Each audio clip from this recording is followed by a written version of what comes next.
APD recovers from Tuesday's deadly shootout. Indeed, in a perfect weather world, we just watched the rest of this snow disperse, but no, we're awaiting round two. We'll have the latest from the Skywatch Weather Center. And we take a look at how farmers in Australia are using seaweed to reduce methane emissions. The 4 states' most watched news starts now. The Joplin Police Department prepares to speak to the public this afternoon as the city announces a press conference scheduled for 4 p.m. This is KOAM News at Noon. I'm Tanya Bach, topping our first 7 minutes. Continuing coverage following Tuesday's fatal shooting that left 1 officer and the suspect dead and sent 2 other officers to the hospital. Yesterday, the police chief released the name of the fallen officer, Corporal Benjamin Cooper, who leaves behind a wife and 2 daughters. Cooper was a veteran officer of the Joplin Police Department. He started his law enforcement career in 2003 and then returned to Joplin in 2013 and was promoted to corporal in 2016. Over the years, Cooper served as a patrolman, investigator, firearms instructor, SWAT officer, field training officer, and worked with the police K-9 unit at a previous police agency. In February of 2020, Cooper was featured in a spotlight article produced by the department. At that time, he said, quote, "I enjoy serving the community and am proud to be a Joplin police officer." Corporal Benjamin Cooper was 46 years old. The names of the 2 other injured officers have not yet been officially released as the department is working to contact family members. And as the JPD recovers from yesterday's tragic events, other law enforcement departments are stepping up to help. The Newton County Sheriff says his deputies will help patrol Joplin for the time being. Some of those deputies responded to yesterday's tragedy. He says law enforcement officers are ready to help no matter the situation. The strange thing about law enforcement officers across the nation, I've seen it, I've done it myself, I've seen it many, many times over all the years I've been doing this.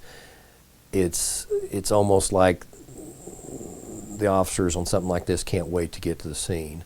It's like they just feel driven to be involved. The sheriff is offering counseling services to deputies who want it. A patrol car outside the Joplin Police Department has become a solemn reminder of sacrifice and has also turned into a growing tribute to Corporal Cooper. Over the past day and a half, community members have been bringing flowers to place on the car as they share their grief and honor the fallen officer. The JPD plans to move the memorial inside the police station this afternoon due to a winter storm moving in. And that storm is a coming. Let's go to Michael Hayslip for a first look at the forecast. Much more widespread for tonight into tomorrow morning, Tanya, what we experienced this morning. Like I said before, in a perfect world, I'd love to say this would be the extent of it, where we saw some light snow in between Chanute and Iola that then moved east over the Missouri state line, blanketed parts of I-49, especially up to the north. As far as our counties go, we really did see our northern counties absorb the most snow for round 1 in the morning. Now, as this continues to move off to the east, it looks like it's clearing out to the west, but we've got another line that has yet to develop. And as it does decide to make its way, look at the far left-hand portion of your screen right there. You'll see just a little bit of it beginning to materialize.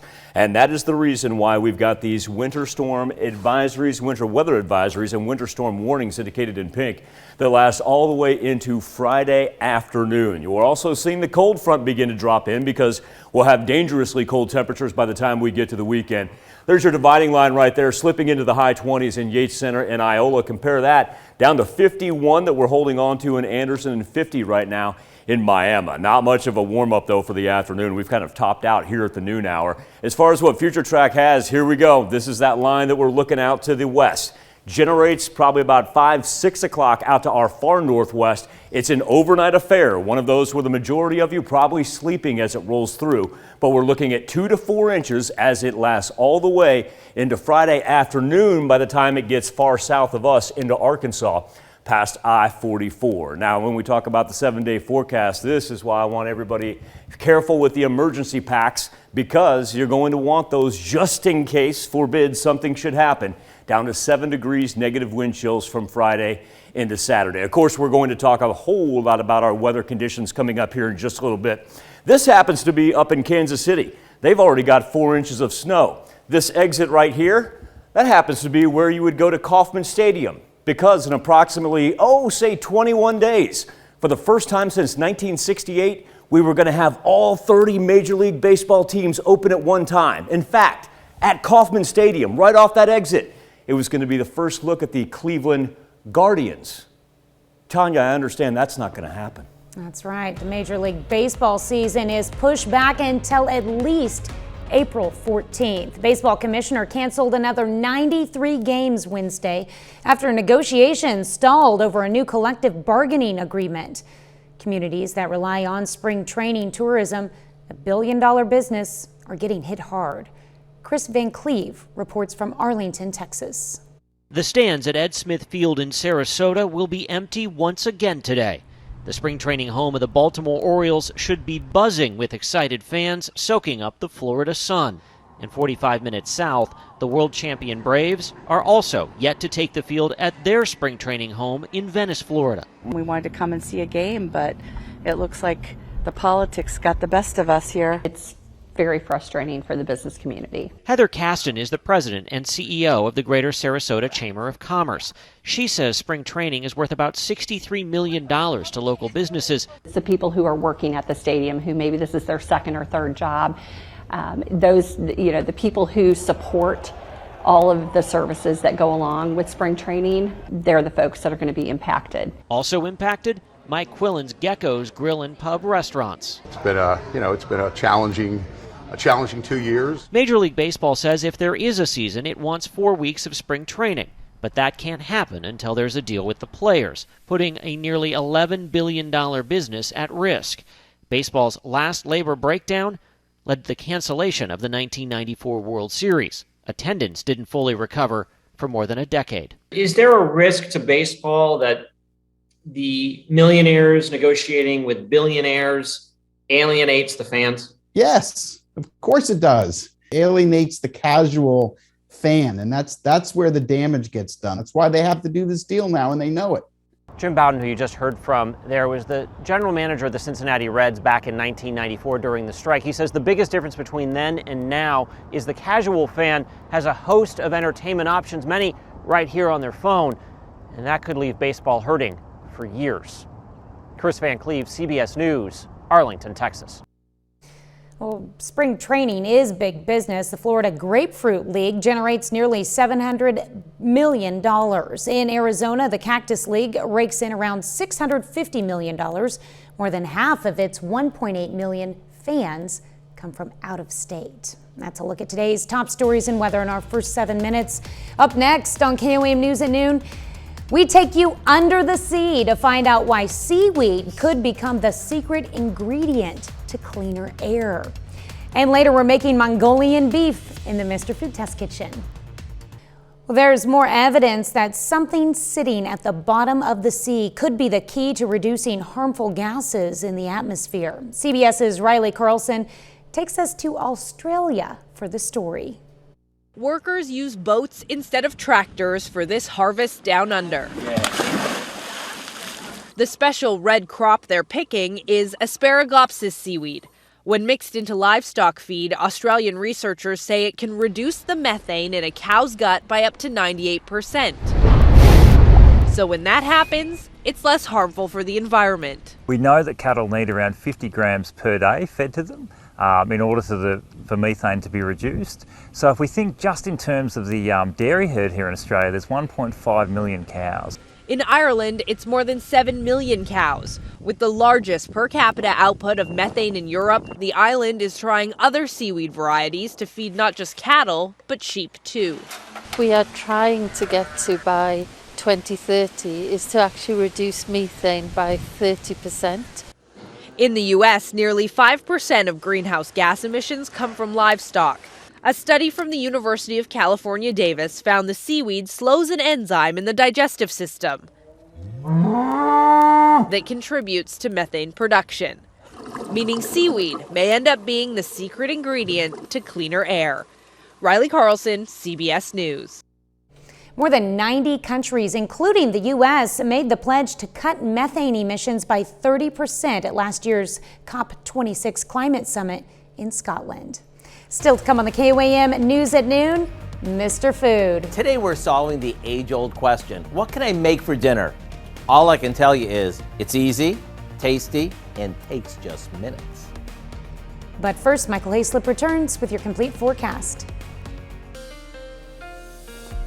Kind of give you a quick reset here as far as the morning snow and the cloud cover. I want to point that out as well as we're seeing everything move up to the north. Light flurries. Did see some legitimate snowflakes along and just to the north of Highway 54, but take into account that snow cover that we just showed. And look at this over 7th and Rangeline. We're actually getting some sunshine and blue sky. I tell you what, we're going to be a little here, there, and everywhere on this Thursday into Friday. 42 degrees is where we stand, so there's a definitive chill up in the air. Already made it into the 50s down into the lower southern portions of the 4 states, but now we're already dropping into the high 20s there in the northwestern part, kind of even it out with that 42 that we see in Joplin. And there is your cold front that's about to move in. And of course, it'll be accompanied by the snow that we'll get for tonight into tomorrow.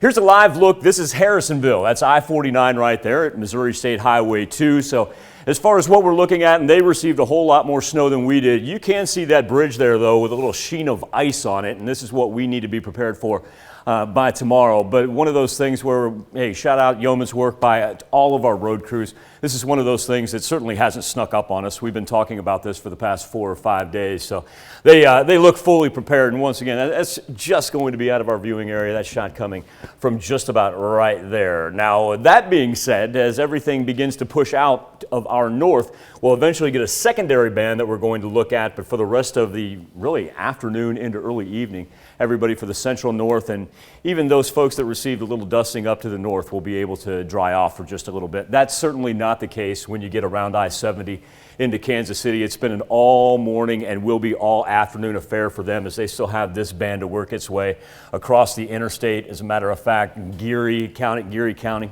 already picking up 5 inches of snow. And look at that time frame. That was about 3 hours ago that they were at 5 inches. So they're going to creep up to that 7, maybe even 8-inch mark just on the north side of I-70. Now, as this one continues to move through, this is what we're going to pay attention to right here, because it's going to make a southwest to northeast band that's going to slowly creep our way. So it looks unimpressive there, but we knew we were going to get that break, and that's formulating right there. But don't let your guard down as of yet and be prepared for the slick spots out on the road for tomorrow morning, tomorrow night, possibly even on into Saturday because it's going to remain so cold. Big change with our winter weather advisory, twofold. Number one, geography. We now see it encompass all of the 4 states instead of just our northern counties, which is what we had at this point in time yesterday. Number two, time frame. Stretching this thing now to 6 o'clock tomorrow night. On a positive note, the winter storm warnings that were indicated in pink, we're starting to see those recede through central Kansas bit by bit, minute by minute. So we know everybody up to the north is headed in the right direction. But look at the winter weather advisories. They actually dropped all the way into north central Texas. So an idea that this storm really not fooling around for the most part, considering we started off our month so nice. We will be kind of in the national mix of it, not a whole lot of action in the contiguous 48. Minus the snow that's going to roll through us. Our weather trend for the afternoon, kind of hang out where our temperatures are right now. We won't see a drastic increase even where you are seeing some sunshine. And the cloud cover, it just comes right back in. There's our break. Here's our evening formulation. Once again, works from southwest to northeast. Dropping through overnight. Most people are going to be asleep. You're going to wake up to this. And so be prepared for it because easily 2 to 4 inches in some places and really not dropping below I-44 until we get into late Friday morning, even the early afternoon. One positive aspect of it is we're not looking at a whole lot of freezing drizzle or the old wintry mix. So the quicker we can flip it on over into snow actually kind of makes it safer. Don't have to fight the ice accretion, if you will. But there we go. In that turquoise area, that's what we're going to go ahead and call 2 to 4. Then prepare for the freeze. My goodness, look at that. Friday into Saturday, overnight low of 7 degrees. Factor in the snow on the ground, the north wind, feel about like 5 below. All right. Well, it's going to be cold. Hopefully we can get through this and get ready for some warmer temperatures next week. Join Tanya and I at 5 a.m. tomorrow. I guarantee you weather travel conditions is going to be first and foremost. Just about everything comes out of our mouth tomorrow. That sounds right. All right. Thanks, Michael. We take this time to honor today's four-state hero, Sergeant Michael Brodbeck in the U.S. Army. The soldier from Scammon, Kansas, joined the military in 1998. He served several tours overseas with the HHS 218 FA Mission Ready Battalion. To Sergeant Michael Brodbeck, we thank you, our four-state hero. If you're looking for big flavor but don't have much time, why not give today's recipe a try? Howard shows us how to make Mongolian beef in the Mr. Food Test Kitchen. How many times a week are you faced with the same old question, what to make for dinner? Well, if you're running out of ideas and getting tired of takeout, then I think you'll love our very easy take on a one-pot wonder.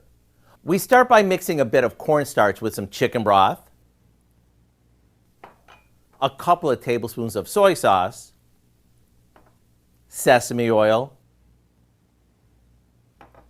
and a little hoisin sauce. Now, just in case you aren't familiar with hoisin sauce, it's a sweet and spicy sauce made from soybeans, vinegar, sugar, garlic, and a bunch of spices. And you can find it at your local supermarket right along with all the ethnic favorites. Okay, we set this aside for a sec while we stir fry some steak that we cut into strips before adding our sauce and some cut scallions to it. We let this cook just until the sauce thickens up. And the secret to cutting the steak nice and thin is to pop it in the freezer for about 30 minutes before cutting it. There you have it, a welcome change of pace to the age-old question, what should I make for dinner? And when you serve this over rice to soak up every last bit of the flavor-packed sauce, that's some good eating. To get the recipe for Mongolian beef, just visit our website. I'm Howard in the Mr. Food Test Kitchen, where today we found a new and exciting way for you to say, ooh, it's so good. Well, you can find this recipe along with a lot more good food from the Mr. Food Test Kitchen online. Just go to our website at KOAMnewsnow.com. Here's a look at our four-state market prices.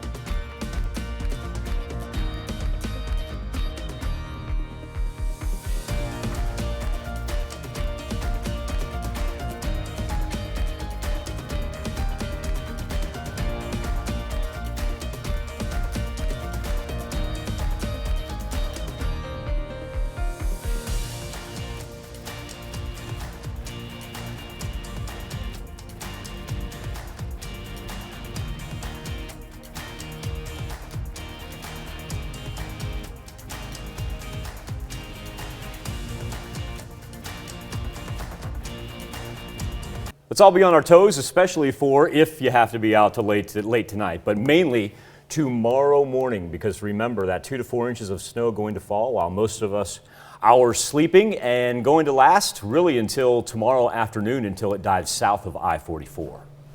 What do we have coming up tonight at 5? Well, at 5, U.S. consumer prices jumped 7.9% for the year ending in February. That's the biggest annual increase in more than 40 years. We're going to look at which items are hitting wallets the hardest. Plus, former Parsons High School students react to the controversial resignation of the school's choir teacher. And the Joplin Police Department is holding another press conference about the tragic fatal shooting. We're going to have the latest on that. Hope you'll join us. KOAM News at 5. All right, thank you, Dal. Thanks for joining us for KOAM News at Noon. We'll see you right back here at 5 o'clock.